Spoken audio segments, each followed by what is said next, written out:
It looks like a flying skeleton, sounds like a thunderstorm, and can lift a house. Meet the helicopter that turns heads and burns 500 gallons an hour doing it.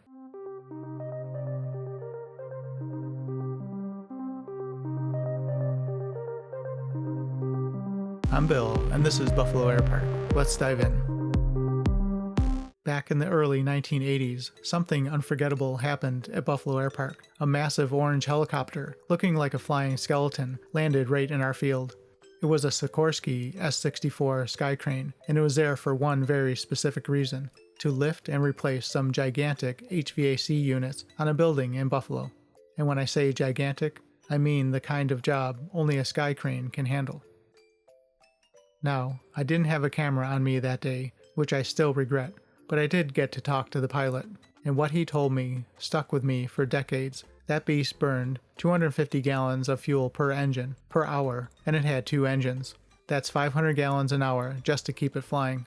I remember standing there, watching this skeletal machine hover effortlessly, and thinking, this thing shouldn't be possible, but here it is. So, what exactly is the Skycrane? The Sikorsky S-64 was born in the 1960s as a specialized heavy-lift helicopter. Instead of a traditional cargo bay, it's got a bare-bones fuselage designed to carry heavy loads slung underneath buildings, tanks, other aircraft, you name it. If it can be hooked to a cable, the Skycrane can probably lift it.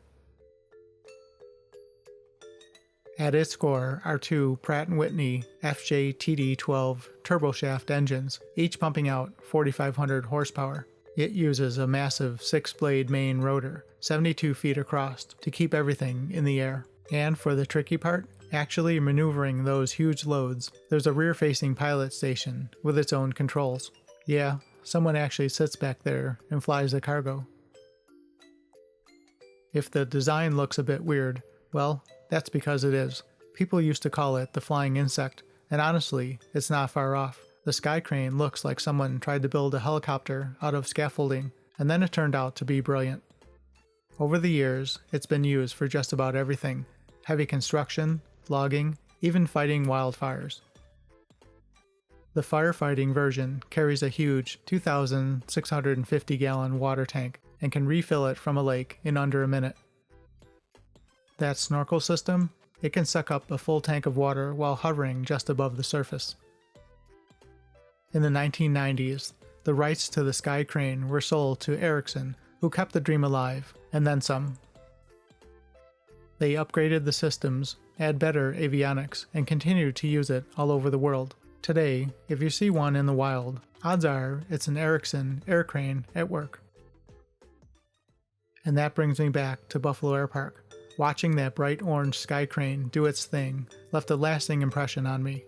Even without photos, I can still hear the roar of those engines and see it gently lowering giant HVAC units like it was nothing.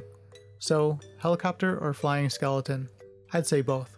And in the world of aviation, that's what makes it such a legend. I'm Bill Riccio, and this is Buffalo Air Park.